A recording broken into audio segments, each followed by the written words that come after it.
Hello everyone, welcome to skill IQ। Skill IQ में आपका स्वागत है। तो बात कर ही रहे थे हम अपने ईडियम्स एंड फ्रेजेस की, और ये पार्ट नंबर क्या है, 12 है। ओके, तो ये बारी बारी हम लोग धीरे धीरे हल्के हल्के कदमों से क्रिएट कमेंट्री में बोलते हैं ना कि हम लोग अपनी मंजिल की तरफ जा रहे हैं। तो यही चीज़ होती है, slow and steady wins the race, है ना, होता है ना वो। तो यही चीज़ है। तो बातों के साथ, इनके साथ हम लोग अपनी बात पे भी पहुंच जाते हैं जो हमें करना है। तो यहाँ पे हम 551 से लेके 600 तक अपने ईडियम्स एंड फ्रेजेस को कवर करने वाले हैं। तो लेट्स स्टार्ट विद द 551। यहाँ पे क्या है, फ्लाई इनटू अ रैग, या फिर पैसन भी हो सकता है, या फिर आपको रैग भी देखने को मिल सकता है। फ्लाई इनटू अ रैग, इसका मतलब पता है, रैग का मतलब क्या होता है। ये अगर नाउन के रूप में यूज़ किया गया है तो इसका मतलब आप लोग बोल सकते हो क्रोध, या फिर रोष बोल सकते हो, गुस्सा भी बोल सकते हो इसका मतलब। ठीक है, गुस्सा भी आप लोग बोल सकते हो।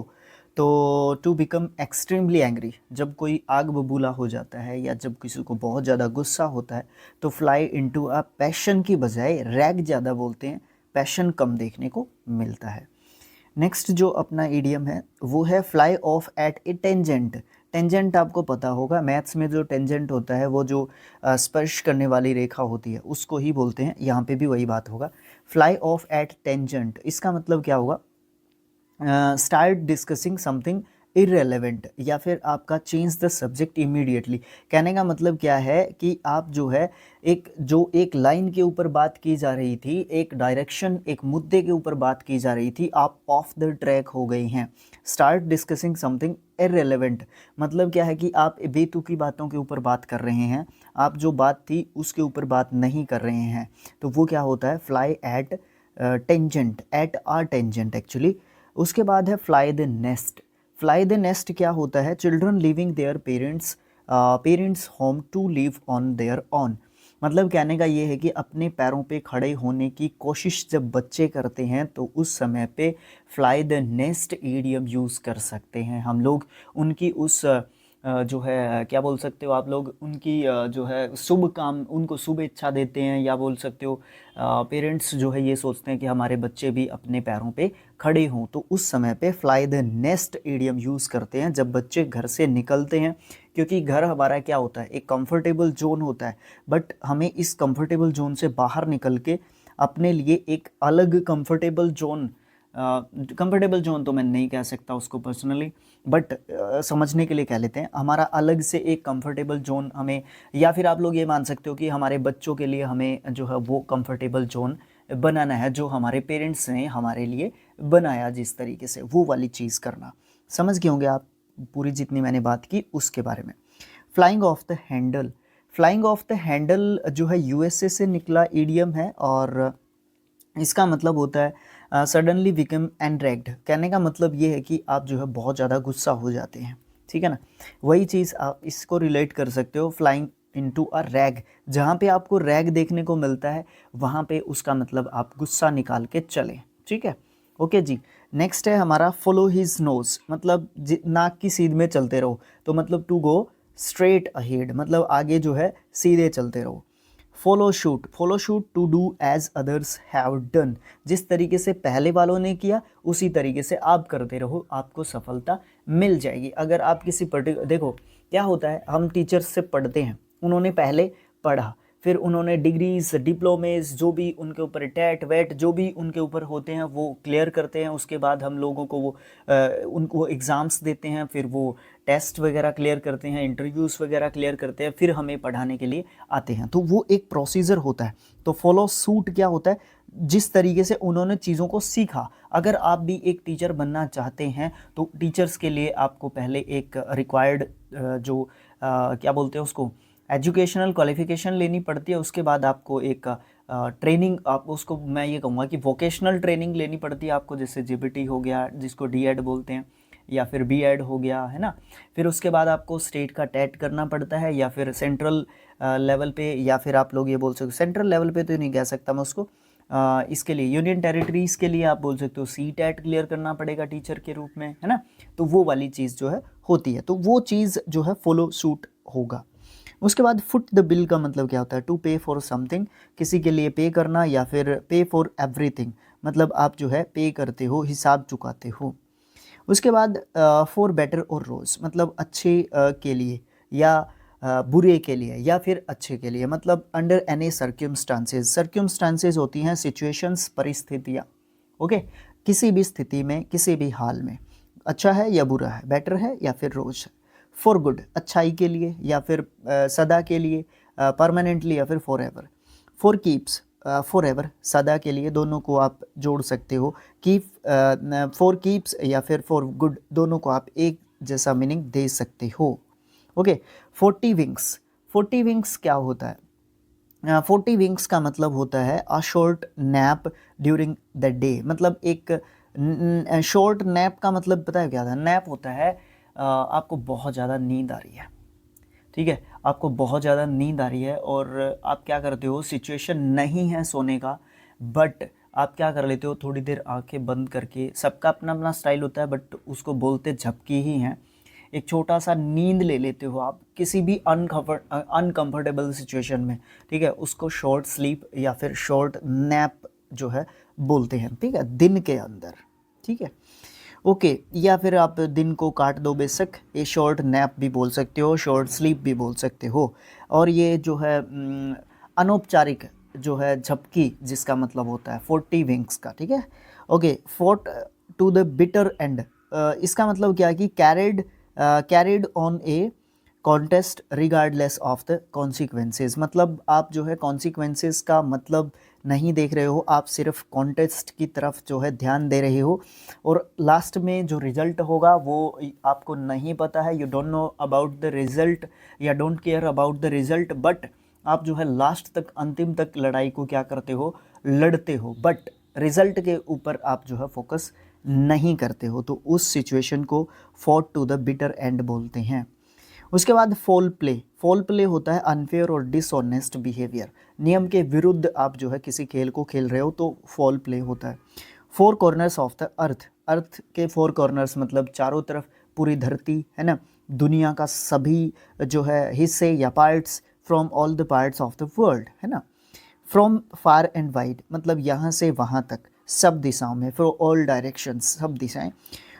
From rags to riches, from rags to riches मतलब use to describe a person's rise from a state और state of extreme poverty to one of great wealth. कहने का मतलब ये है, कोई व्यक्ति है वो किसी समय पे दयनीय स्थिति में होता था, आपका मित्र है, आज उसके पास हेल्थ वेल्थ, मतलब आज काफ़ी हेल्थ के साथ साथ वेल्थ भी है उसके पास।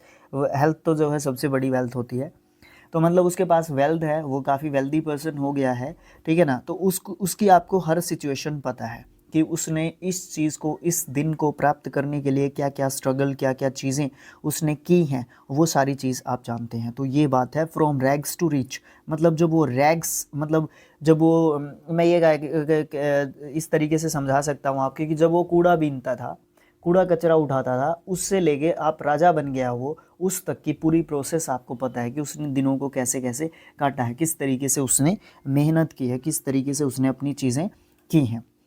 फ्रॉम स्टेम टू स्टेम, ये है all the way from the front of a ship to the back, मतलब पूरे तरीके से कंप्लीटली आप इसका मीनिंग बोल सकते हैं। Okay, from the bottom of my heart sincerely, मतलब बिल्कुल सच्चे दिल से जब हम बात बोलते हैं तो हम इस ईडियम का यूज़ करते हैं, from the bottom of my heart. Full of beans, beans होती हैं मिर्ची। ओके, अब आपको मिर्ची एकदम से खाने के लिए दे दी जाए तो क्या होगा, एकदम से एग्रेशन सा आ जाएगा एक तरीके से, तो लाइवली एंड एनर्जेटिक या फुल ऑफ एनर्जी आप उसको बोल सकते हो फुल ऑफ बीन्स को। फुल ऑफ हॉट एयर मतलब फुल ऑफ नॉनसेंस या फिर बकवास से भरा हुआ। नेक्स्ट पेज पे मूव करते हैं। फुल ऑफ साउंड एंड फरी, यहाँ पे फरी जो वर्ड है इसका मतलब होता है रोष, क्रोध, आवेश, है ना, ये सब मतलब हम बोल सकते हैं इसका, और ये एक नाउन के रूप में यूज़ किया जाने वाला वर्ड है। अब हम इसके मीनिंग पे आते हैं, पूरा जो इडियम है अपना। फुल ऑफ साउंड एंड फरी मतलब merely loud and angry words but ineffective, मतलब ये है कि खाम खाई का शोर, ठीक है, बहुत ज़्यादा श्योर बट उसमें गुस्सा सा है, एक एग्रेशन सा है, बट उसका कोई मतलब ही नहीं निकलता है उस चीज़ का, तो वो वाली चीज़ मतलब बेफालतू का श्योर आप उसको बोल सकते हो, फुल ऑफ साउंड एंड फरी को।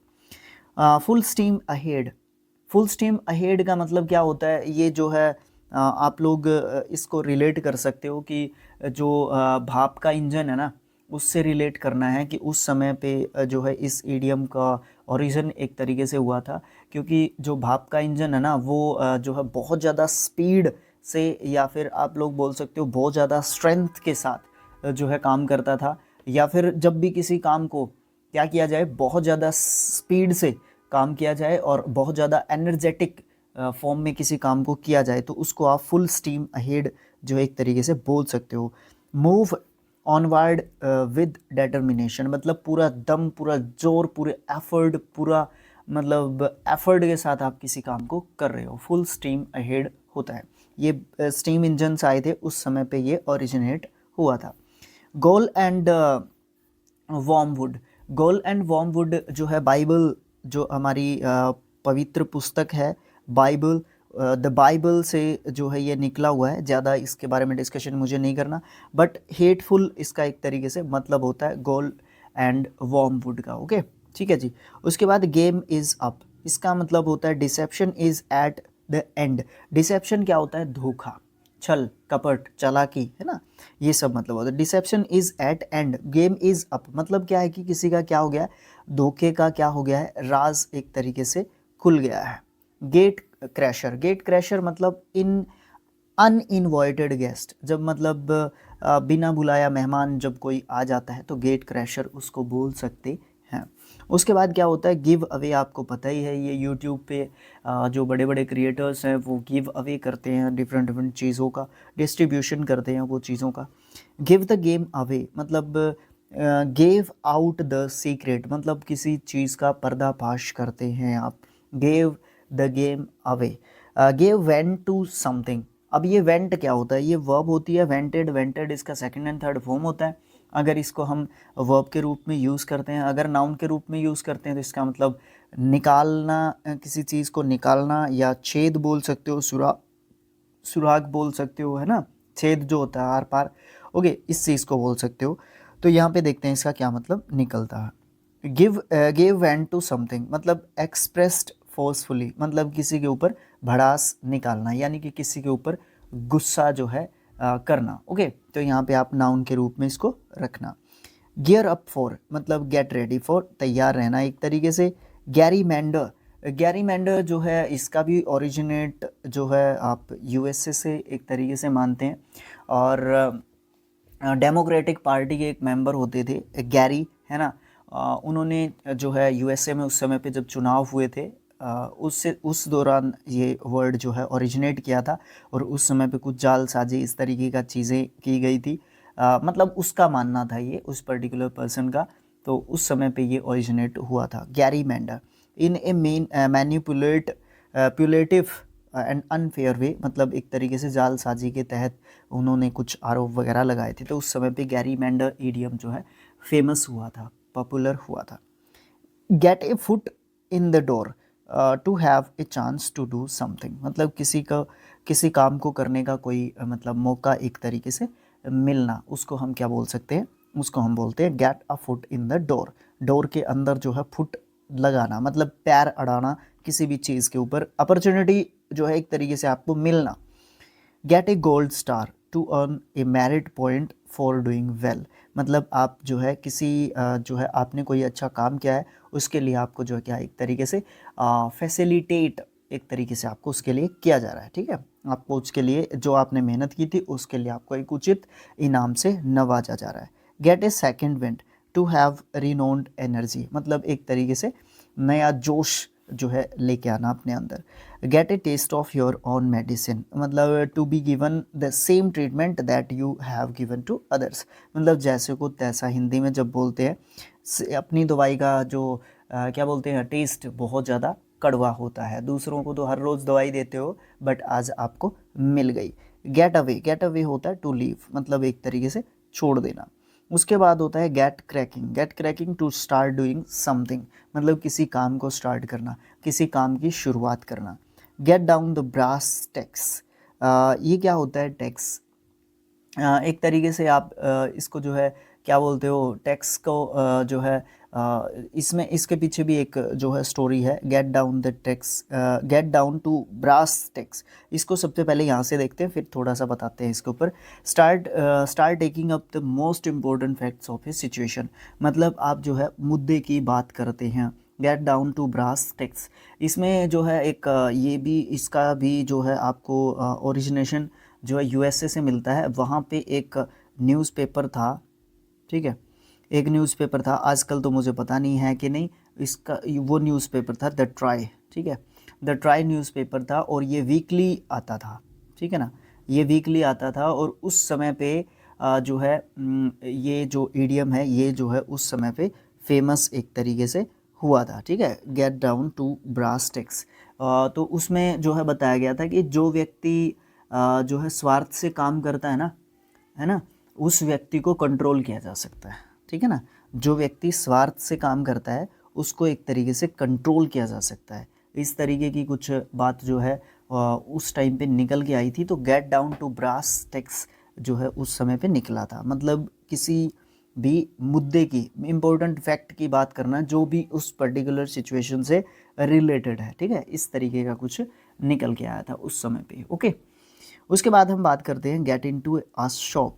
इसका मतलब है मेक थिंग्स डिफ़िकल्ट, मतलब आप जो है स्थिति खराब थी उसको और ज़्यादा खराब कर रहे हो, मुसीबत मोल ले रहे हो, आ बैल मुझे मार। Get on like a house on fire to become friends quickly, मतलब ज़्यादा जल्दी, वो होता है ना किसी किसी का थोड़ा सा क्या बोलते हैं नेचर, प्रकृति, ऐसी ऐसी प्रकृति के बहुत सारे लोग होते हैं जो दोस्त बहुत ज़्यादा जल्दी बना लेते हैं, है ना, वो वाली चीज़, वो वाला स्वभाव। Get on like a house on fire, get on somebody's nerves to be an irritant या फिर एनोइज में, मतलब किसी का दिमाग ख़राब करना, किसी को चिढ़ाना, अनहाइजीनिक क्या बोलते हैं उसको, अनइम्पोर्टेंट जो बातें होती हैं या यूज़लेस जो चीज़ें होती हैं, काम होते हैं, उनको करना, और जिससे क्या हो, एक तरीके से परेशानी सामने वाले को हो, इरिटेट करना किसी को। गेट वंस डेंडर अप, ये होता है लूज वंस टेम्पर, मतलब एक तरीके से वो क्या हो गया, गुस्से हो गया, ठीक है, मतलब क्रोध या फिर गुस्सा करना, डेंडर का मतलब होता है। Get one's ducks in a row, जो आपने देखा होगा कि डक्स जो होते हैं या डकलिंग्स जो होते हैं, देखो डक के जो बच्चे होते हैं ना वो डकलिंग्स होते हैं, ठीक है, ओके, जो वो होते हैं ना वो बिल्कुल सीध में आपको चलते हुए दिखाई देंगे, ठीक है, अगर वो ऐसे जाएगा पहले वाला तो उसके पीछे पीछे ही चलते जाएंगे वो ऐसे ऐसे, ठीक है, तो ये जो होता है वो लाइन में चलते हैं, है ना, तो वो लाइन में चलते हैं। तो इस तरीके से हैव एवरीथिंग प्रॉपरली ऑर्गेनाइज्ड, मतलब बिल्कुल अच्छे तरीके से किसी भी चीज़ को क्या करना, अरेंज करना या ऑर्गेनाइज करके किसी चीज़ को करना। गेट आउट ऑफ हैंड, मतलब हाथों से निकलना, मोस्ट रिपीटेड में से एक है टू बी अनकंट्रोलेबल या फिर गेट आउट ऑफ कंट्रोल, मतलब नियंत्रण से बाहर होना, हाथ से निकलना या फिर बेकाबू होना बोल सकते हो। Get someone's goat to irritate someone, ना किसी को बहुत ज़्यादा चिढ़ाना, किसी को गुस्सा दिलाना भी बोल सकते हो आप लोग।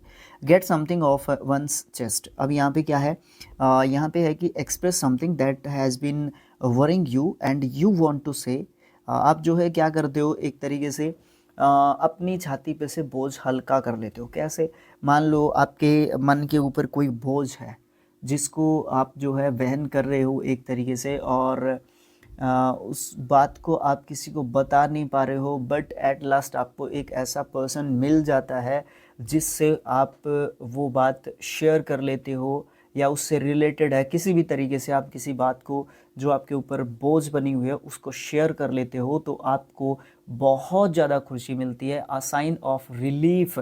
हो मज़ा आ गया भाई, वो वाली चीज़ जो होती है, वो वाली सिचुएशन जो होती है। गेट समवंस गोट जो है वो जो है sorry, get something off one's chest जो है होती है, ठीक है। गेट समवंस गोट का क्या मतलब होता है, उसका मतलब तो गुस्सा करना होता है या गुस्सा दिलाना होता है।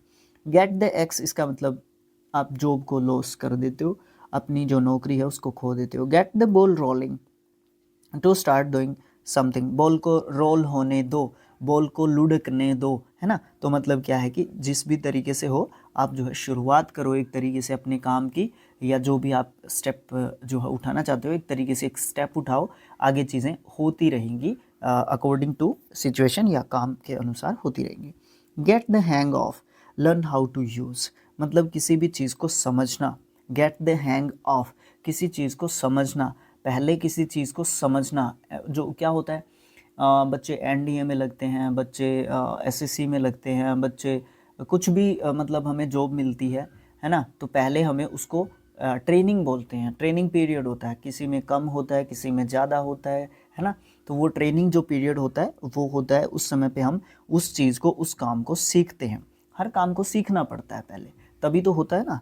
Gate the message, get the message, understand what is implied by a remark और एक्शन, मतलब किसी भी एक्शन के रिएक्शन को समझना, है ना। कोई भी काम हुआ है उसका जो प्रभाव है या उसका जो भाव है, उसका जो अर्थ है, उसका जो मीनिंग है, उसको अच्छे तरीके से समझना। गेट द सैक, सबसे पहले तो सैक जो है क्या होता है, वो होता है बोरा, ठीक है। बोरा, हरियाणा में बांडा बिस्तरा बोलते हैं इसको, बांडा बिस्तरा, ठीक है, एक तरीके से। ओके, मतलब आप जो है अपना सारा सामान उठाए हुए हो, वो शैक हो गया एक तरीके से आपका। बी डिसमिस्ड मतलब बर्खास्त होना। अब इसके पीछे एक स्टोरी है। इसके पीछे क्या स्टोरी है, जब औद्योगिक क्रांति हुई थी, जब औद्योगिक क्रांति हुई थी, अब मुझे आप कमेंट बॉक्स में लिख के बताओ कि औद्योगिक क्रांति कब हुई थी वर्ल्ड लेवल पे, ठीक है। तो औद्योगिक क्रांति जब हुई थी तो बहुत सारा जो मजदूर वर्ग होता था एक जगह से दूसरी जगह पे गया था, और जो जब वो एक जगह से दूसरी जगह पे गए थे तो जो मैंने हरियाणवी में बताया आपको भांडा बिस्तरा, अपना जो है वो सारा सामान उठा के गए थे। जब सारा सामान उठा के गए थे उसको बोरा बोला गया था, सैक, ठीक है जी, उसको सैक बोला गया था। और उस सैक को वो क्या करते थे, अपने मालिकों के पास रखते थे। लेकिन जब उन मालिकों को उन मज़दूरों की ज़रूरत नहीं होती थी तो वो जो सैक है उसका, उस मज़दूर को, उस जो है लेबरर को वापस लौटा दिया जाता था। तो उसको क्या कर दिया गया है, एक तरीके से डिसमिस कर दिया गया है, भाई अब तेरी ज़रूरत नहीं है, तू यहाँ से जा सकता है। उसको बोलते हैं हरियाणवी में बोरिया बिस्तरा बांधना, ठीक है। तो साथ साथ में आपको हरियाणवी ईडियम्स भी मैं सिखा रहा हूँ। ओके, तो आज का पार्ट इतना ही रहेगा, या आज की बात हमारी इतनी ही रहेगी। मिलेंगे नेक्स्ट पार्ट में, और नेक्स्ट जो पार्ट होगा ना वो 13th पार्ट होगा भाई। और उस 13th पार्ट में हम 601 से लेके 650 तक जो है अपने ईडियम्स एंड फ्रेजेस जो है हमारे करने वाले हैं, ठीक है। एंड फ्रेजेस जो है हमारे करने वाले हैं। भाई आपको ये वीडियोस कैसे लगते हैं, भाई आप लोग वीडियोस को शेयर कर सकते हो, चैनल को सब्सक्राइब कर लो, ठीक है, और टेलीग्राम को ज्वाइन कर लो। टेलीग्राम पे ऑलरेडी मैंने पीडीएफ डाल रखा है, अगर आप वहाँ से पीडीएफ डाउनलोड करना चाहते हो तो आप लोग पीडीएफ को डाउनलोड कर सकते हो। और भाई वीडियो को लाइक कर दिया करो मेरे दोस्तों, 20 लाइक भी नहीं होते। क्या कर रहे हो आप लोग, मैं इतनी मेहनत कर रहा हूँ, क्या कर रहे हैं आप लोग। आपकी डिमांड्स को मैं लगातार पूरा करता रहता हूँ, बट आप लोग कुछ भी जो है अपनी तरफ से इतना अच्छा नहीं कर रहे हो, ठीक है। लाइक करो, शेयर करो वीडियो को एजुकेशनल ग्रुप्स में, चैनल को सब्सक्राइब करो। हमें जल्दी से 10K देखना है, अभी तो हम 7K के पास भी नहीं गए, ठीक है। तो टेलीग्राम ग्रुप को ज्वाइन कर लो, फेसबुक पेज को फॉलो कर लो, ठीक है, इंस्टाग्राम पे फॉलो कर लो। तो ये सब चीज़ें आप लोग कर सकते हो, अपना एक वोट तो दे दो मुझे, ठीक है ना। तो बिल्कुल सही बात है, जो डिज़र्व करते हैं उतना दे दो भाई, ठीक है। जल्दी या ज़बरदस्ती का काम किसका है, शैतान का है, वो तो बिल्कुल भी नहीं चाहिए। तो thanks for watching, have a nice day, नमस्कार सभी को। मिलेंगे नेक्स्ट पार्ट में, देखते रहिए स्किल IQ एंड शिक्षा और अध्ययन। Thank you.